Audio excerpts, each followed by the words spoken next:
चंद्रमा को इंग्लिश में मून बोलते हैं ना। तो चंद्रमा क्या है? पृथ्वी का एकमात्र प्राकृतिक ग्रह है ना। पृथ्वी का सिर्फ और सिर्फ एक प्राकृतिक सैटेलाइट है, वह है चंद्रमा। और चंद्रमा का जो अध्ययन किया जाता है इसकी सतह पर और इसकी आंतरिक स्थिति को, इसको बोलते हैं क्या बोलते हैं? हाँ, सेलेनोलॉजी बोला गया है चंद्रमा से संबंधित विज्ञान को। चंद्रमा पर एक धूल का मैदान है, उसको बोला गया है शांति सागर। क्या बोला गया है? क्वेश्चन आता है कि शांति सागर कहाँ है? कलकत्ता में है, यानी बंगाल में है, बिहार में है, और दे देगा तो चंद्रमा पर होगा। चंद्रमा पर शांति सागर है। गंगा सागर कहाँ है? बंगाल में है।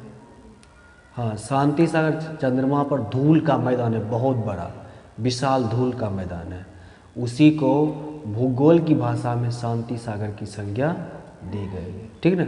तो शांति सागर, यही क्वेश्चन आएगा। शांति सागर क्या है? चंद्रमा पर धूल का मैदान है।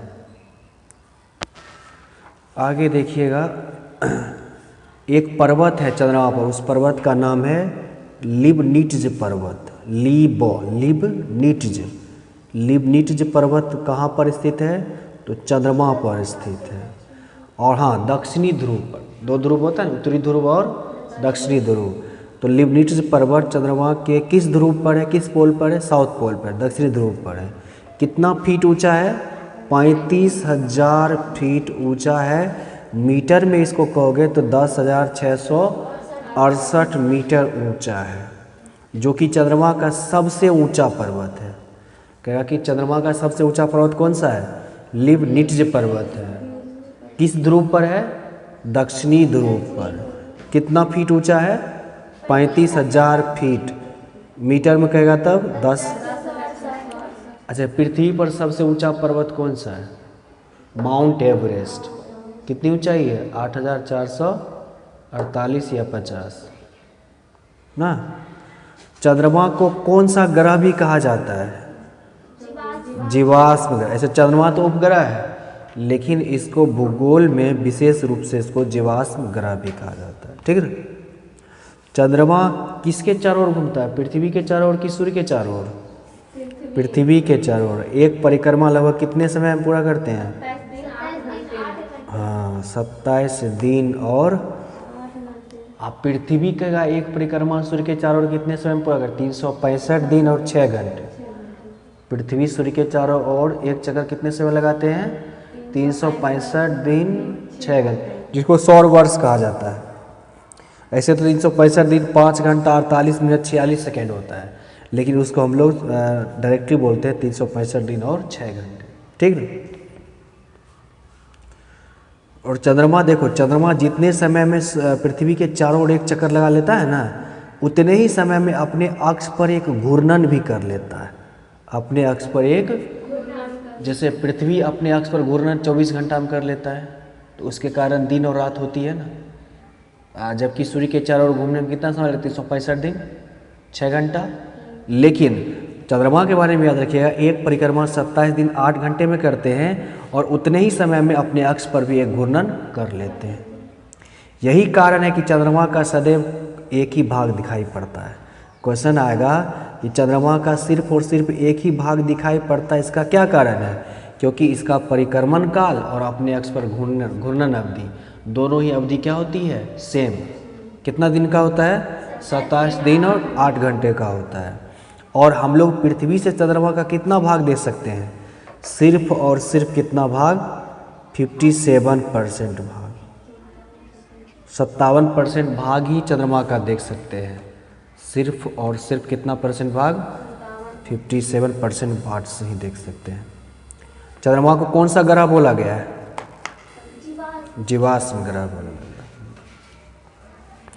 अब देखिए, चंद्रमा का अक्ष पृथ्वी के अक्ष के साथ कितने डिग्री का कोण बनाता है? ये भी क्वेश्चन पूछो। हाँ, 58.48 डिग्री का एंगल बनाता है। और एक था पृथ्वी के बारे में कि पृथ्वी अपनी जो इसकी सतह है, इसकी कक्षा के सापेक्ष कितना बनाता है? 66.5 डिग्री। पिछले क्लास में बताए हुए हैं, तो इसको भी याद रखिएगा। उसके बाद चंद्रमा का व्यास कितना है? 3480 किलोमीटर। चंद्रमा का व्यास कितना है? 3480 किलोमीटर। तथा द्रव्यमान पृथ्वी के द्रव्यमान का लगभग कितना है? 1/81। तो किसका द्रव्यमान ज़्यादा होगा? पृथ्वी का ज़्यादा द्रव्यमान होगा कि चंद्रमा का? चंद्रमा का द्रव्यमान पृथ्वी के द्रव्यमान का 1/81 है, तो किसका द्रव्यमान ज़्यादा होगा? पृथ्वी का ज़्यादा होगा, चंद्रमा का नहीं। ऐसे पृथ्वी ग्रह है और चंद्रमा क्या है? ग्रह है, सैटेलाइट है। सूर्य के संदर्भ में चंद्रमा की परिक्रमा अवधि कितने समय का होता है? दिन का होता है, यानी 29 दिन और 12 घंटे 2 पॉइंट। सूर्य के संदर्भ में, पृथ्वी के संदर्भ में कहेगा तब कितना दिन का? 27 दिन 8 घंटे का, लेकिन सूर्य के संदर्भ में होता है। इसी समय को चंद्रमास कहते हैं। चंद्रमास को दूसरे शब्दों में क्या बोलते हैं? साइनोडिक मास। क्वेश्चन आएगा कि साइनोडिक मास कितने समय का होता है? बोलो। 29 दिन 12 घंटे और 2.8 सेकेंड का होता है, चंद्रमास होता है।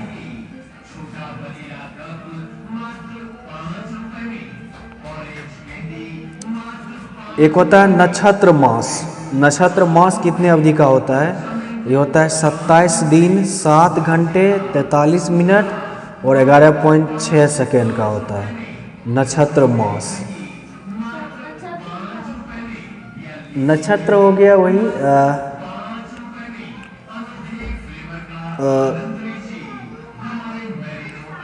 चंद्रमा जिस स्थिति में था, पहले जिस स्थिति में घूर्णन करके था, उसी स्थिति में आ गया, एक चक्कर लगा के वहीं आ गया, उसी को उसको नक्षत्र बोलते हैं।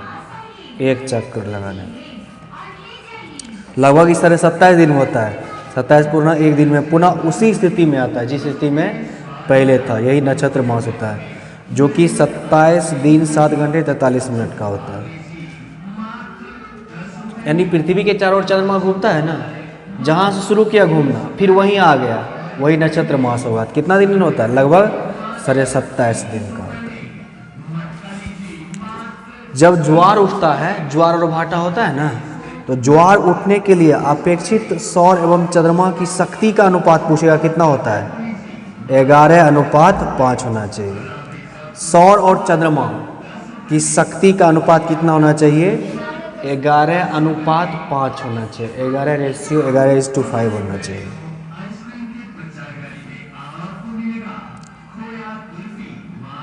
देखो, एक अध्ययन के अनुसार यह पता चला है कि चंद्रमा भी उतना ही पुराना है जितना पृथ्वी। तो कितना वर्ष पुराना है? 460 करोड़ वर्ष। इसमें जो चट्टान पर रिसर्च किया गया है, उस चट्टान में सबसे ज़्यादा किसकी मात्रा मिल गई है? टाइटेनियम की मात्रा अधिक मिली है।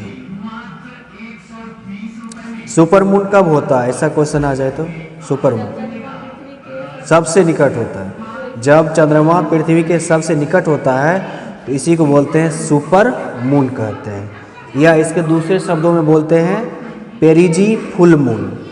पेरिजी फुल मून भी कहा जाता है।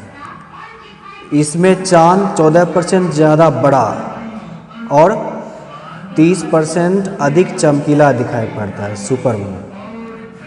चंद्रमा और पृथ्वी के बीच औसत दूरी कितनी है? 3,84,365 किलोमीटर है। चंद्रमा और पृथ्वी के बीच की औसतन दूरी कितनी है? 3,44,365 किलोमीटर। अच्छा, वो तो था सुपर मून, जिसमें चंद्रमा पृथ्वी के काफ़ी निकट आ जाएंगे। और एक होता है ब्लू मून। ब्लू मून किसे कहा जाता है? जब 2 पूर्णिमा होगा तो दूसरी पूर्णिमा का चांद ब्लू मून कहलाएगा। ऐसे एक महीना में एक पूर्णिमा होता है, लेकिन किसी किसी कैलेंडर माह में एक माह में 2 पूर्णिमा पकड़ा जाता है। तो कैलेंडर की भाषा में जो दूसरा पूर्णिमा होगा, दूसरी पूर्णिमा होगी, इसी को ब्लू मून कहा जाता है। इसका मुख्य कारण है 2 पूर्णिमाओं के बीच कितने समय का अंतराल? 31 दिनों में कम होना। 31 दिनों से कम होना। ऐसा कितने साल पे हो सकता है? 2 से 3 साल में हो सकता है। कब हुआ था? 2012 में हुआ था। 2 और 31 अगस्त पे देखा गया था।